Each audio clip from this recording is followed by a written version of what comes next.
स्वागत है दोस्तों इंजीनियर कोड क्लास में। आज हम बात करेंगे मोर्स के section 100 close 113 general rules for the measurement of works for payment video 2। Last video में हमने दो टॉपिक कवर किए थे, जनरल और measurement of lead for materials. अब हम इस वीडियो में टॉपिक को कवर करेंगे 113.3 measurement of payment thickness for payment on volume basis, 113.4 checking of payment thickness for payment on area basis, 113.5 measurement of bituminous course for payment on weight basis, clause 113.3 measurement of pavement thickness for payment on volume basis, आयतन के आधार पर भुगतान के लिए payment की मोटाई का मापन। ठीक है दोस्तों, जो मेजरमेंट हम करेंगे वो वॉल्यूम के आधार पर करेंगे। The finished thickness of sub bases base and bituminous layer and concrete courses to be paid on volume basis shall be computed in the following manners, यानी कि सब बेसेस बेस और bituminous layer and concrete courses की तैयार मोटाई यानी कि thickness जिसका भुगतान आयतन के आधार पर किया जाएगा की गणना निम्नलिखित तरीके से की जाएगी। यानी कि जो सबग्रेड है, जीएसबी है, डब्ल्यूएमएम है, बिटुमिनस लेयर है, उनका जो मापन करेंगे उसका पेमेंट के लिए जो हम मेजरमेंट लेते हैं उसका हम वॉल्यूम में मेजरमेंट लेंगे, जिसके कुछ तरीके हो सकते हैं। Level shall be taken before and after construction at the grid of point 10 metre centre to centre longitudinally in straight reaches and 5 metre centre to centre at curve. यानी कि निर्माण से पहले और बाद में लेवल लिया जाएगा। सीधी पहुंच में 10 मीटर केंद्र से केंद्र लॉन्गिट्यूडनल बिंदुओं के ग्रिड पर और करव पर 5 मीटर केंद्र से केंद्र पर स्तर लिया जाएगा। इसमें यह बताया गया है कि हमें निर्माण के पहले और बाद में, यानी कि कोई लेयर हमने बनाई है, यानी कि जीएसबी की कोई लेयर हमने अगर बनाई है तो सब ग्रेड का जो टॉप लेवल है वहां लेवल लेंगे और फिर जीएसबी की लेयर तैयार करेंगे। उसके बाद जीएसबी का जो टॉप लेवल है, जीएसबी की लेयर हमने जो तैयार करी है उसके लेवल हम लेंगे। तो इस तरीके से निर्माण से पहले और बाद में हमें लेवल लेने होंगे। तो इसमें जो लॉन्गिट्यूडनल जो यानी कि जो लेंथ है उसमें हम 10-10 मीटर पर हम मेजरमेंट करेंगे, यानी लेवल चेक करेंगे। और अगर कहीं करव है अपने रोड में, कहीं मोड़ है, वहां पर हम 5-5 मीटर पर लेवल लेंगे। आगे बढ़ते हैं दोस्तों। Normally on 2-lane road, the level shall be taken at 4 position transversely at 0.75 meter and 2.75 meter from either edge of the carriageway, and on single lane road, these shall be taken at 2 position transversely being at 1.25 meter from either edge of the carriageway। यानी कि सामान्यतः 2 लेन वाली सड़क पर स्तर को अनुप्रस्थ रूप से 4 स्थानों पर लिया जाएगा, जो कि कैरिजवे के दोनों किनारों से 0.75 मीटर और 2.75 मीटर की दूरी पर होंगे, तथा एकल लेन वाली सड़कों पर इन्हें अनुप्रस्थ रूप से 2 स्थानों पर लिया जाएगा, जो कि कैरिजवे के दोनों किनारों से 1.25 मीटर की दूरी पर होंगे। इसमें यह बताया गया है कि अगर 2 लेन है हमारी तो उसमें ट्रांसवर्स में यानी कि विड्थ जो है अपनी उसके सीध में अपन जब रोड बनाएंगे तो उसमें एक अपनी लंबाई होगी, एक चौड़ाई होगी। तो जो लंबाई होगी वो लॉन्गिट्यूडनल पोर्शन हो गया और जो चौड़ाई होगी वो ट्रांसवर्स पोजीशन हो गई। तो जो ट्रांसवर्स पोजीशन है यानी 2 लेन की अगर सड़क है उसमें ट्रांसवर्स जो पोजीशन है उसमें हम 4 स्थानों पर हम पॉइंट लेंगे। जैसे 2 किनारे हो गए अपने रोड के, तो वहां से एक किनारे से 0.75 मीटर और 2.75 मीटर पर ले लेंगे। फिर दूसरी साइड से हम 0.75 मीटर और उसी किनारे से 2.75 मीटर की दूरी पर हम लेवल लेंगे। अगर हमारी सिंगल लेन है, 1 लेन है, तो उसमें हम क्या करेंगे, जो लेवल हम लेंगे वो किनारे से जो एज अपनी है, जो लेफ्ट साइड का किनारा है वहां से 1.25 मीटर की दूरी पर और सेकंड जो किनारा है यानी कि राइट साइड का वहां से 1.25 मीटर की दूरी पर अपन लेवल चेक करें। आगे बढ़ते हैं दोस्तों। For multiple lane road level shall be taken at 2 position transversely for each lane. यानी कि बहुलेन सड़कों के लिए प्रत्येक लेन के लिए अनुप्रस्थ रूप से 2 स्थानों पर स्तर लिए जाएंगे। यानी कि अपनी मल्टीपल लेन है, मल्टीपल लेन मान कि ये कि 3, 4, 5 इस तरीके की लेन अगर है अपने पास, तो उसमें अपने 3.5 मीटर की एक लेन होती है, तो उसमें 2 स्थानों पर हमें लेवल लेना होगा। The transverse position for level shall be 0.75 metre from either edge of the carriageway and the remaining location shall be at equidistance in the balance portion of carriageway. यानी कि स्तरों के लिए अनुप्रस्थ स्थिति कैरिजवे के दोनों किनारों से 0.75 मीटर होगी और शेष स्थान कैरिजवे के शेष भाग में समान दूरी पर होंगे। इसमें यह बताया गया है कि दोनों किनारे जो हैं वहाँ से 0.75 मीटर पर एक एक पॉइंट ले लेंगे और बाकी जो बीच का जो पोर्शन बचा है वहाँ उसको समान भागों में डिवाइड कर देंगे और उसके लेवल ले लिए जाएंगे। For paved shoulder an additional level shall be taken at the centre of the shoulder, यानी कि पक्के कंधे के लिए कंधे के केंद्र में एक अतिरिक्त सतर लिया जाएगा। इसमें यह बताया गया है कि हमारा मेन कैरिज वे है उससे अलग जो अपना पेव्ड शोल्डर होता है उसका हम अलग से लेवल लेंगे जो कि सेंटर में मार्क होगा। आगे बढ़ते हैं दोस्तों। Stable references for the transverse grid line should be left in the form of amended bricks on both end or by other means so that it is possible to locate the grid points for level measurements after each successive course is laid, यानी कि अनुप्रस्थ grid लाइनों के लिए उपयुक्त संदर्भों को दोनों सिरों पर एम्बेडेड ईंटों के रूप में या अन्य तरीकों से छोड़ा जाना चाहिए ताकि प्रत्येक क्रमिक पाठ्यक्रम के बिछाने के बाद स्तर मापन के लिए ग्रिड बिंदुओं का पता लगाना संभव हो सके। इसमें यह बताया गया है कि जब भी हम रोड बनाते हैं तो उसमें अपन 10 मीटर पे 20 मीटर पे इस तरीके से हम लेवल लेते हैं।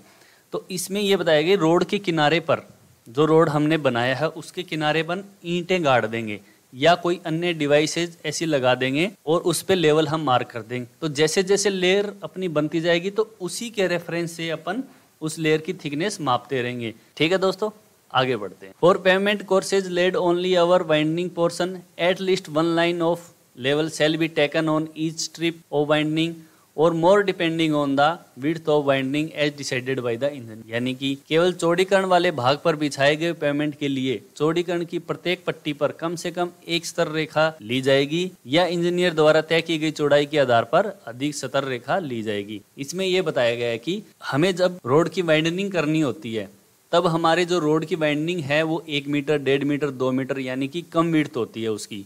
तो उसके अकॉर्डिंग कम से कम एक पॉइंट हमें सेंटर से लेना होगा। अगर हमारी जो पेमेंट की विड्थ है तो उसमें अगर इंजीनियर चाहे तो 2 पॉइंट 3 पॉइंट इस तरीके से भी लेवल ले सकते हैं, नहीं तो 1 पॉइंट तो हमें लेना ही लेना है। आगे बढ़ते हैं दोस्तों। Notwithstanding the above the measurements may be taken at closer interval also if so desired by the engineer, the need for which may arise particularly in the case of estimation of the volume of the materials for profile corrective course leveling course, यानी कि उपरोक्त के बावजूद यानी ऊपर जो दिए गए हैं पॉइंट उनके अलावा यदि इंजीनियर चाहे तो मापन निकट अंतराल पर भी लिया जा सकता है, जिसकी आवश्यकता विशेष रूप से प्रोफाइल सुधारक पाठ्यक्रम लेवलिंग कोर्स के लिए सामग्री की मात्रा के आंकलन के मामले में उत्पन्न हो सकती है। इसमें यह बताया गया है जो ऊपर जो पॉइंट दिए गए हैं उसके अलावा भी हमें क्या करना हो सकता है कि अगर इंजीनियर चाहे जो पॉइंट हैं वो और भी ज़्यादा क्लोज, यानी कि हमने 10 मीटर पे डिसाइड किया या 20 मीटर पे किया तो उसको हम 5-5 मीटर पे 2-2 मीटर पे भी मेजरमेंट्स कर सकते हैं। The average thickness of the pavement course in any area shall be the arithmetic mean of the difference of levels before and after construction at all the grid points falling in the area, provided that the thickness of finished work shall be limited to those shown on the drawings or approved by the engineer in writing, यानी कि किसी भी क्षेत्र में pavement की औसत मोटाई उस क्षेत्र में आने वाले सभी ग्रिड बिंदुओं पर निर्माण के पहले और बाद के स्तरों के अंतर का अंकगणितीय माध्य होगी, बशर्ते कि तैयार कार्य की मोटाई ड्राइंग्स में दर्शाई गई मोटाई या इंजीनियर द्वारा लिखित रूप से अप्रूव्ड मोटाई तक ही सीमित होगी। इसमें यह बताया गया है कि जो पॉइंट हम लगाएंगे, जो अपनी लेयर हमने बनाई है उसकी थिकनेस को जांच करने के लिए जो ग्रिड पॉइंट हमने बनाए हैं, जैसे कि 10-10 मीटर पे लेंथ में लॉन्गिट्यूडनल पॉइंट लिए हैं और 0.75, 1.25 इस तरीके से हमने ट्रांसवर्स साइड में विड्थ में पॉइंट लिए हैं, तो उनका इस तरीके से क्या है एक ग्रिड बन जाएगा। उन ग्रिड्स का हमें क्या करना है एवरेज लेना है और जो एवरेज लेने के बाद उन पॉइंटों का डिफरेंस लेंगे और उस डिफरेंस के बाद जो मोटाई आएगी उसकी हम गणना करेंगे या उसको हम मानेंगे। और इस चीज के लिए जो थिकनेस अप्रूव हुई है वो थिकनेस हमें मिलनी चाहिए। अगर वो नहीं मिलती है तो इंजीनियर उसको दोबारा करेक्ट करवा सकता है, अगर कम मिलती है तो उसका पेमेंट नहीं देगा। आगे बढ़ते हैं दोस्तों। As supplement to level measurements, the engineer shall have the option to take core, make hole to check the depth of construction, यानी कि समतल माप के पूर्व के रूप में इंजीनियर के पास निर्माण की गहराई की जांच के लिए कोर निकालने छेद करने का विकल्प होगा।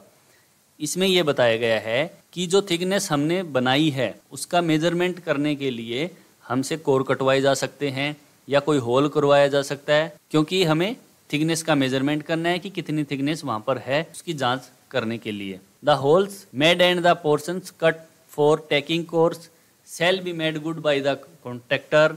by laying fresh mix material including compacting as required at his own cost immediately after the measurement are recorded। यानी कि कोर निकालने के लिए बनाए गए छेदों और काटे गए हिस्सों की भरपाई ठेकेदार द्वारा माप दर्ज होने के तुरंत बाद आवश्यकता अनुसार अपने खर्चे पर नई मिश्रण सामग्री सहित कॉम्पैक्टिंग करके की जाएगी। इसमें यह बताया गया है कि जो भी कोर कटवाया वहाँ एक होल हो जाएगा, उसका जो वापिस से भरना होगा उसको वो ठेकेदार अपने खर्चे पर और अपनी सामग्री से उसको चेक करने के तुरंत बाद को भरेगा। आगे बढ़ते हैं दोस्तों, close 113.4 checking of payment thickness for payment on area basis, यानी कि क्षेत्र के आधार पर भुगतान के लिए पेमेंट की मोटाई की जांच। Where payment for any bituminous course in section 500 is allowed to be made on the area basis, the engineer may have its thickness checked with the help of a suitable penetration gauge at regular intervals or other means as he may decided।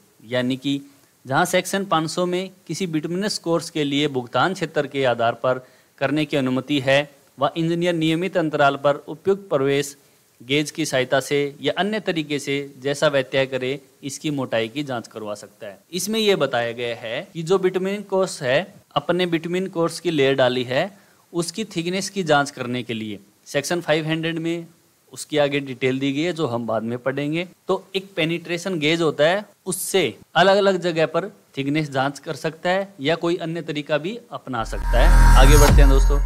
Close 113.5 measurement of bituminous course for payment on weight basis, यानी कि वजन के आधार पर भुगतान के लिए bituminous course का मापन। Plant mixed bituminous material for payment course where specifically designated in the contract to be paid on weight basis shall be weighed on accurate scales approved by the engineer, यानी कि payment के लिए संयंत्र मिश्रित bitumen सामग्री जहां अनुबंध में कॉन्ट्रैक्ट में विशेष रूप से वजन के आधार पर भुगतान करने के लिए निर्दिष्ट किया गया है, इंजीनियर द्वारा अप्रूव्ड स्टिक तराजू पर तोला जाएगा। इसमें यह बताया गया है कि जो कॉन्ट्रैक्ट में दिया गया है कि आपके बिटुमिन का जो है पेमेंट जो होगा वो वेट के आधार पर होगा, तो उसके लिए क्या होगा, हमें बिटुमिन का वेट मेजर करना होगा। इसका जो मेजरमेंट करेंगे वो इंजीनियर द्वारा अप्रूव्ड जो तराजू है, जो वेइंग मशीन अपनी जो इंजीनियर द्वारा अप्रूव्ड होनी चाहिए, उसी से वेट का मापन हो। आगे बढ़ते हैं दोस्तों, approved scales shall means scales that are of size, capacity, kind and type suitable for the weighing to be done and these shall be properly installed and maintained। यानी कि अप्रूव्ड तराजू से तात्पर्य है ऐसा तराजू से है जो वजन करने के लिए उपयुक्त आकार, क्षमता, प्रकार और प्रकार के हों तथा इन्हें उचित रूप से स्थापित या अनुरक्षित किया जा सके।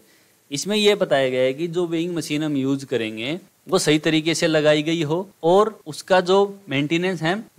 है या उसमें सुधार है हम अपने अकॉर्डिंग कर सके। अगर मान लो कभी कोई गड़बड़ आती है, एरर आता है, तो उसको सही तरीके से और आसानी से जल्दी से उसको सुधारा जाए। ठीक है दोस्तों, वेइंग मशीन इस तरीके की होती है जैसा डायग्राम में दिखाया गया है। आगे बढ़ते हैं दोस्तों, prior to the use of the scales and a frequently thereafter as the engineer may be deemed necessary to ensure accuracy, the scale shall be checked and approved by the engineer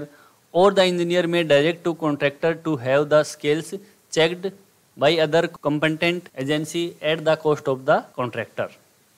यानी कि तराजू के उपयोग से पहले और उसके बाद जितनी बार भी इंजीनियर सटीकता सुनिश्चित करने के लिए आवश्यक समझे, तराजू की जांच इंजीनियर द्वारा की जाएगी और उसे अप्रूव किया जाएगा, या इंजीनियर कॉन्ट्रैक्टर को निर्देश दे सकता है कि वह कॉन्ट्रैक्टर की लागत पर किसी अन्य सक्षम एजेंसी से तराजू की जांच कराए। इसमें यह बताया गया है कि इंजीनियर इसकी जांच करेगा कि इसका जो वेट है वो सही तरीके से आ रहा है कि नहीं आ रहा है, और वो जितनी बार चाहे उतनी बार उसकी जांच कर सकता है और उसका अप्रूवल वो देगा। अगर इंजीनियर चाहे कि वो खुद न करके किसी थर्ड पार्टी यानी कि अदर एजेंसी से भी चेक करवा सकता है, जिसकी जांच कॉन्ट्रैक्टर के खर्चे पर की जाएगी। आगे बढ़ते हैं दोस्तों, location of the scale shall be as designated by the engineer, यानी तराजू का स्थान इंजीनियर द्वारा निर्दिष्ट किया जाएगा, यानी कि जो वेट करने की जो जगह है वो इंजीनियर द्वारा निश्चित की जाएगी कि कहाँ पर वेइंग मशीन लगानी है और कहाँ पर इसका वेट किया जाएगा। Trucks used for hauling the material to be weighed shall be weighed empty daily at such times as the engineer direct and each truck shall bear a plainly legible identification mark, यानी कि तौल की जाने वाली सामग्री को ढोने के लिए इस्तेमाल किए जाने वाले ट्रकों का वजन प्रतिदिन इंजीनियर के निर्देशानुसार खाली समय पर किया जाएगा, यानी कि जो सामान जो ले जाएंगे, जो ट्रक है, जो डंपर है, उनका वेट हमेशा डेली होगा और खाली समय में उसका किया जाएगा। और प्रत्येक ट्रक पर स्पष्ट रूप से पठनीय पहचान चिन्ह लगाना लगा होगा और इसमें ट्रक के ऊपर एक चिन्ह लगा देंगे जो आसानी से पढ़ा जाए कि इसका वेट किया है या इसका वेट इतना है, इस तरीके से उस पर मार्क कर दिया जाएगा। For materials specified to be measured by weight, the engineer will have the option to make measurement of the finished work by volume in accordance with section 113.3 and such volumes shall be converted into weight of payment purpose, यानी कि भार द्वारा मापी जाने वाली निर्दिष्ट सामग्री के लिए इंजीनियर के पास सेक्शन 113.3 के अनुसार तैयार कार्य के आयतन मापन करने का विकल्प होगा और भुगतान के प्रयोजनों के लिए ऐसे आयतनों को भार में परिवर्तित किया जाएगा। इसमें यह बताया गया है कि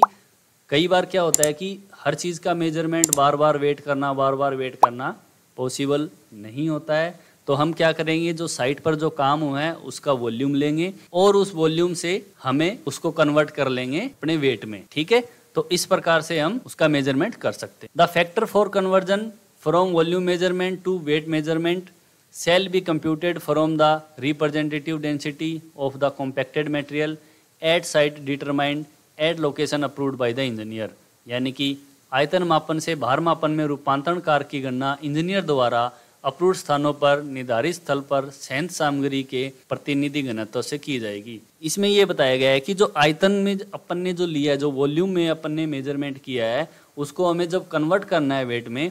तो एक उचित स्थान होगा जहाँ पर वो इंजीनियर उसकी चेकिंग करेगा और उसके अकॉर्डिंग ही हमें उसकी जो डेंसिटी है उसके हिसाब से उसका वेट निकाला जाएगा और उसका मेजरमेंट किया जाएगा। Thanks for watching. मिलते हैं दोस्तों नेक्स्ट वीडियो में।